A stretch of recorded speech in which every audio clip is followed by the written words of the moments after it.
দাঁড়ান না, আমি আপনার নাম বলছি, দাঁড়ান। হ্যাঁ দাঁড়ান। এই যে মন্ত্রী সাহেবকে বলছে, আমাদের এলজিআরডি মন্ত্রী সাহেবকে বলছে এখানে আপনাদের রাস্তা যাতে হয় এই খালের পাশ দিয়ে, কিন্তু ওই পানি যদি কমে যায় তাহলে তো আমাদের সকলকে বিপদে পড়তে হবে। এই বৃক্ষরোপণ করলে এটার পাশ দিয়ে মানুষ হাঁটতে যাবে। এই যে একটু আগে এমপি সাহেব, এই এমপি সাহেবকে চেনেন তো? আপনাদের এমপি সাহেবকে কি নাম কন্ত মঞ্জু। হ্যাঁ, একটু আগে এমপি সাহেব এই যে মন্ত্রী সাহেবকে বলছে, দাঁড়ান না, আমি আপনার নাম বলছি, দাঁড়ান। হ্যাঁ দাঁড়ান।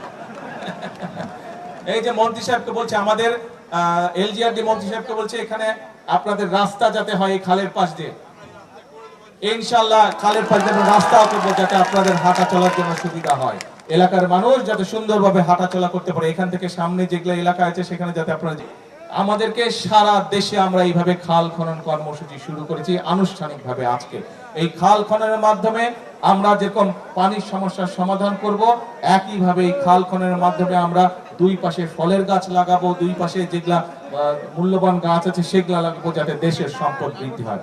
আরেকটা বিষয়, এখন যেহেতু খালে পানি নাই, নদীতেও পানি নাই, আমাদের কি করতে হয়? এই যে ডিপ টিউবওয়েল দিয়ে আমাদেরকে মাটির নিচ থেকে পানি বের করে আনতে হয়। এখন চিন্তা করে দেখেন তো, আজকে থেকে 10 বছর আগে আপনি যতটুকু গভীরে গেলে পানি পাইতেন, এখন পান আরো গভীরে যাইতে হয় না? কি আরো গভীরে যেতে হয়? এখন আর অনেক গভীরে যেতে হয়। আগে যদি আপনি 50 ফিট গেলে পানি পাইতেন, এখন হয়তো 300 ফিট যেতে হয়, তাই না? ওই পানিও তো কমে যাচ্ছে, কিন্তু ওই পানি যদি কমে যায় তাহলে তো আমাদের সকলকে বিপদে পড়তে হবে।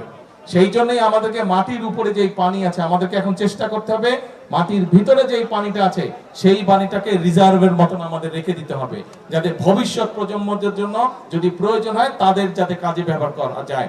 এবং আমাদেরকে মাটির উপরে যেই পানি আছে সেই পানিটা যতটুকু সম্ভব সৎ ব্যবহার করা যায় সুন্দরভাবে পরিকল্পনা করে, খাল খনন করে, নদী খনন করে আমাদেরকে মাটির উপরের পানিটা ধরে রাখতে হবে।